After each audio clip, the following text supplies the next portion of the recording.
विवेक की तरफ से A5 अमाउंट क्लासेज में आप सभी लोगों का बहुत बहुत स्वागत है। और इंग्लिश ट्रांसलेशन के क्रम में मैं आपको आज पैसेज 5 के बारे में जानकारी देना चाहूँगा। कहने का मतलब गद्यांश 5 में मैं एक और पैसेज लेकर आपके लिए ट्रांसलेशन करने के लिए लेकर आया हूँ।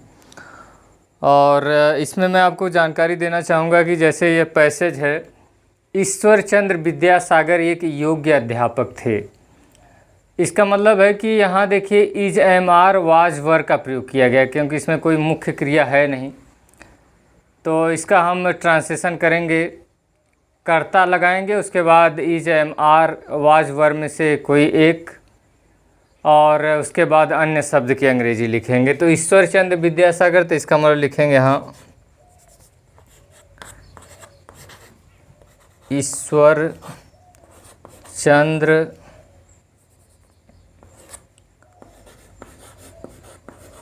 विद्यासागर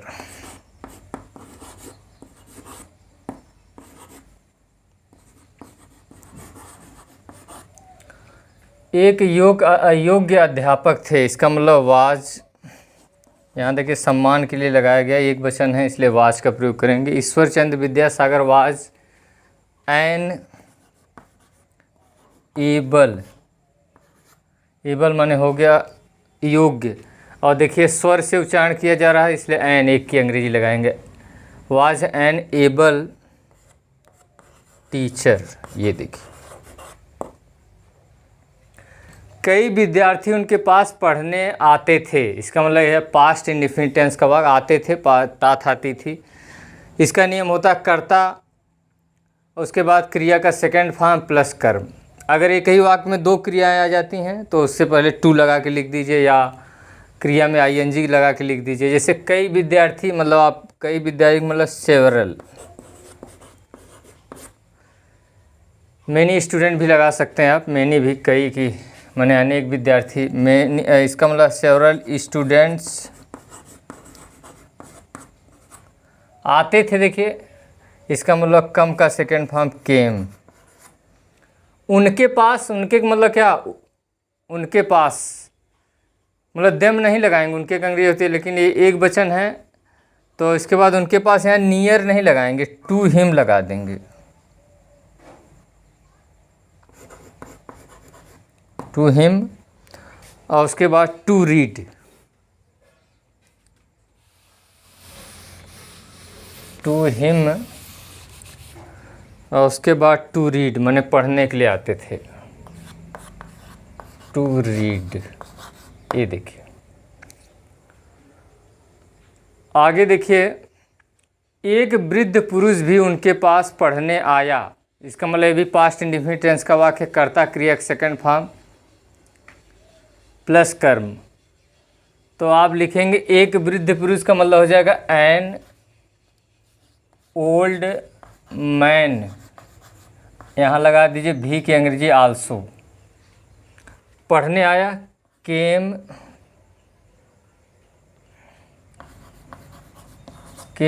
टू उनके पास। देखिए एक वृद्ध पुरुष भी उनके पास पढ़ने आया, तो हो जाएगा an old man came to him to read.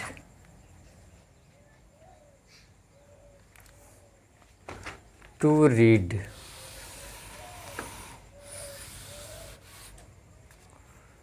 To read, देखिए ये ट्रांसलेशन हो जाएगा।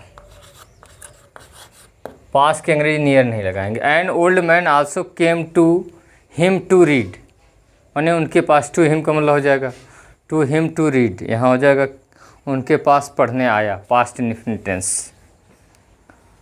विद्यासागर ने उसे पढ़ाने का वचन दिया। तो विद्यासागर ये भी पास्ट इंडेफिनिट टेंस है, विद्या सागर, वचन दिया माने प्रामिज माने वचन देना, यहाँ सेकंड फॉर्म लगाएंगे प्रामिज्ड।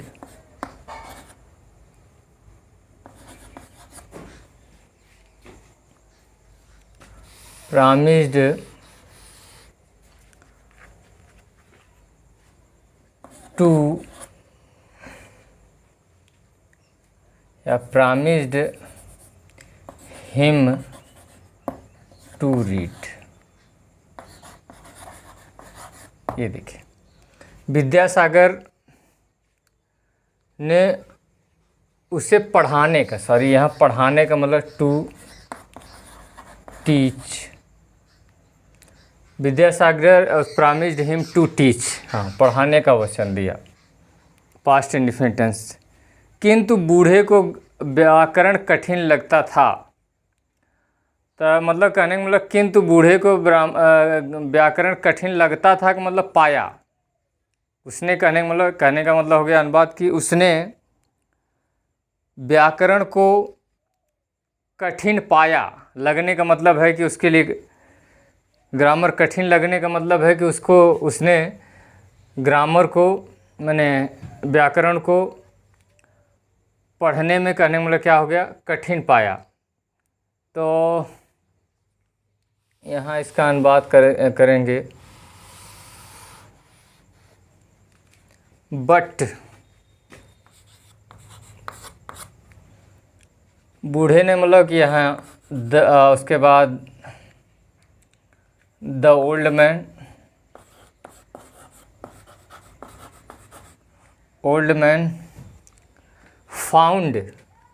फाइंड माने पाना, देखिए फाउंड, और उसके बाद ग्रामर,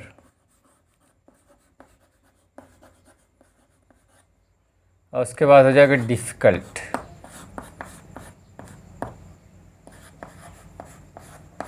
ये देखिए ट्रांसलेशन हो गया।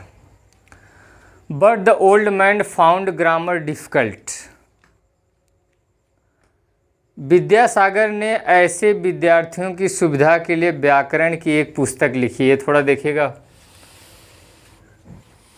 लंबा सेंटेंस है, थोड़ा देखिएगा। पास्ट इंडेफिनिट है ये भी सेंटेंस, लेकिन देखिए यहाँ से कैसे अनुवाद करेंगे। विद्यासागर ने, जिसका मतलब होगा आप विद्यासागर लिखिए,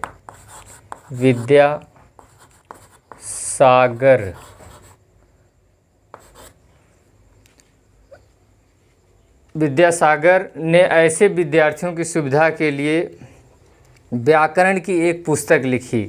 तो पहले लिखिए यहाँ, लिखी का इसका मतलब रोट, एक पुस्तक, अ बुक, देखिएगा अ बुक। उसके बाद ग्रामर की मतलब ऑफ नहीं लगाएंगे, ऑन ग्रामर इसमें लगाएंगे।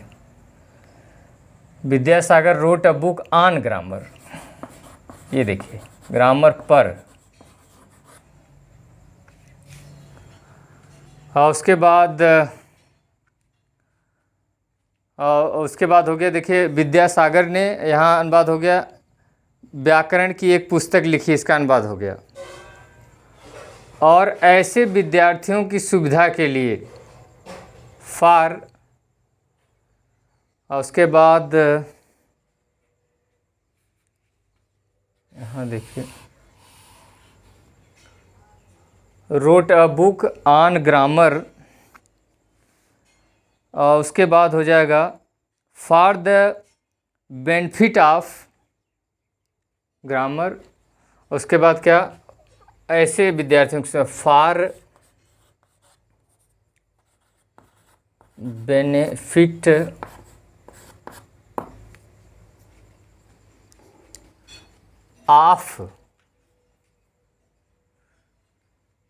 बेनिफिट ऑफ, ऐसे विद्यार्थियों, बेनिफिट ऑफ, और उसके बाद ऐसे विद्यार्थियों की मतलब सच स्टूडेंट्स।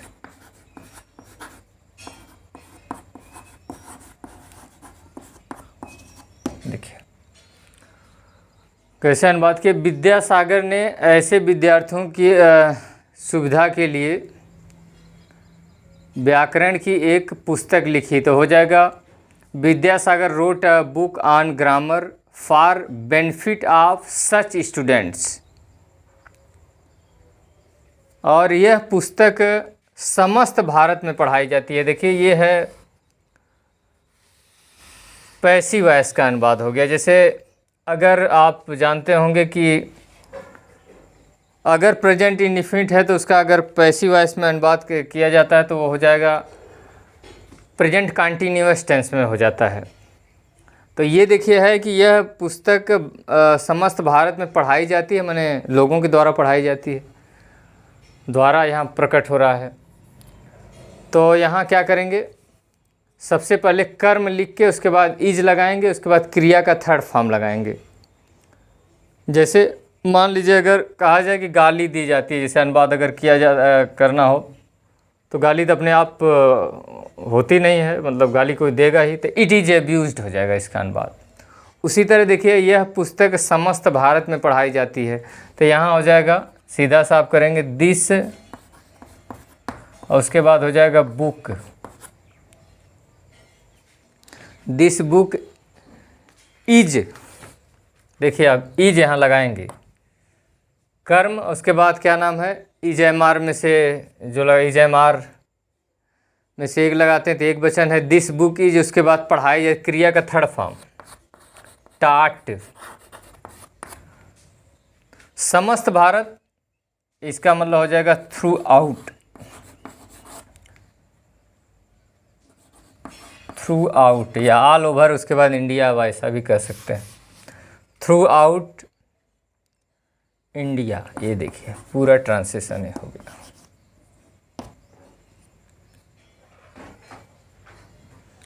पूरा अनुवाद हो गया। यह पुस्तक this book is start through out India. और मैं एक बार इस पूरे जो ट्रांसलेशन को एक बार पढ़ देता हूँ। Ishwar Chandra Vidyasagar was an able teacher, several student came to him to read, an old man also came to him to read, Vidyasagar promised him to teach, but the old man found grammar difficult. Vidyasagar wrote a book on grammar for benefit of such students. This book is taught throughout India. और मुझे आशा है कि आपको passage जो 5 के बारे में आपको जो मैं आपको इसमें लेकर आया था इसमें जानकारी मिली होगी। एंड A5 एमॉन क्लासेस देखने के लिए आप लोगों को बहुत बहुत धन्यवाद।